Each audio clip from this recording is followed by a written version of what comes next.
Les gens faire la comparaison avec ce qui s'est passé au Sénégal avec Bassirou Diomaye Faye et Ousmane Sonko, mais on n'est pas du tout dans le même cas de figure au Cameroun. Ce qu'il ne faut pas oublier de dire, c'est qu'au Sénégal, Bassirou Diomaye Faye et Ousmane Sonko combattaient ensemble et ont combattu le régime en place jusqu'à la dernière énergie ensemble. Il ne vous a pas échappé que Bassirou Diomaye Faye était en prison avec Sonko, réellement. Donc là, on était dans un cas de figure où justement, on pouvait comprendre que Sonko, étant perçu comme une menace, ayant été écarté de manière injuste par le régime en place, il puisse justement soutenir son acolyte de lutte qu'est Bassirou Diomaye Faye. Mais au Cameroun, on n'est pas du tout dans cette même configuration. On a plutôt le sentiment que certains opposants, et ils ne l'ont pas véritablement caché, se réjouissaient ou caressaient en secret le rêve que l'un des leurs, en l'occurrence Maurice Kamto, soit écarté. Donc je pense que la politique est quelque chose d'essentiellement dynamique. On ne peut pas aujourd'hui prédire ce qui va se passer demain, mais je tenais quand même à apporter cette précision-là pour qu'on comprenne le contexte dans lequel on est. Et on attend, bien entendu, ce que donnera le contentieux préélectoral au niveau du Conseil constitutionnel. L'on sait ce que les exclusions politiques ont coûté à d'autres pays comme le Sénégal et la Côte d'Ivoire, justement. Lorsque vous regardez la situation actuelle, avez-vous peur pour l'avenir du Cameroun? Pour vous dire la vérité, j'ai très peur. J'ai très peur parce que j'ai suffisamment couvert des élections en Afrique pour savoir quand les choses s'annoncent très mal.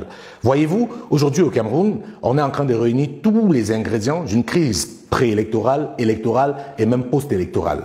Vous ne pouvez pas vous expliquer que pour la publication des candidats retenus à une élection présidentielle, les deux principales villes du pays soient entièrement militarisées. On se croirait en état de siège. Si tout ce qui se passait à Elekam était logique, était légal, était légitime, pourquoi le gouvernement actuel avait besoin de militariser la ville? Pourquoi le ministre de l'administration territoriale a besoin d'intimider les Camerounais, de faire peur aux gens? Donc je pense que tout ça, c'est un climat qui ne me rassure pas et qui me pousse à avoir très peur. Quand je vois ce qui se passe au Cameroun, comment on peut, dans un État, utiliser des méthodes de voyous pour éliminer un candidat, je trouve ça très inquiétant. Ce qui est encore plus inquiétant, c'est de voir la réaction de certains intellectuels faussaires qui cautionnent ce genre d'agissement. Je pense que nous avons, comme j'aime souvent le dire, un grand pays. Et ce grand pays attend de nous de la grandeur. Et la grandeur, c'est quelque chose qui commande à être du côté de la loi, du côté de la justice et de combattre toute forme d'injustice. Or, au Cameroun, visiblement, comme je l'ai dit dans l'une de mes chroniques, nous avons choisi de vivre dans le mensonge. Et comme le disait fort à propos le philosophe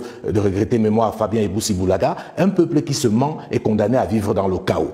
La plupart des Camerounais connaissent la vérité aujourd'hui. Tous ceux que vous voyez sur les plateaux de télévision dire des choses auxquelles ils ne croient pas savent très bien que le rejet de la candidature de Maurice Kamto est une injustice et ne repose sur aucun fait, du moins juridique. Mais ils font semblant de ne pas le savoir. Et je pense que tout cela amène à être très inquiet. Comme vous l'avez relevé dans vos questions, on sait ce que l'exclusion a créé comme problème dans plusieurs pays en Afrique. Donc, nous autres au Cameroun, nous avons la chance de pouvoir encore éviter cela. Et je l'ai dit, et je continue à le redire, vaut mieux dialoguer pour éviter le pire que de dialoguer pour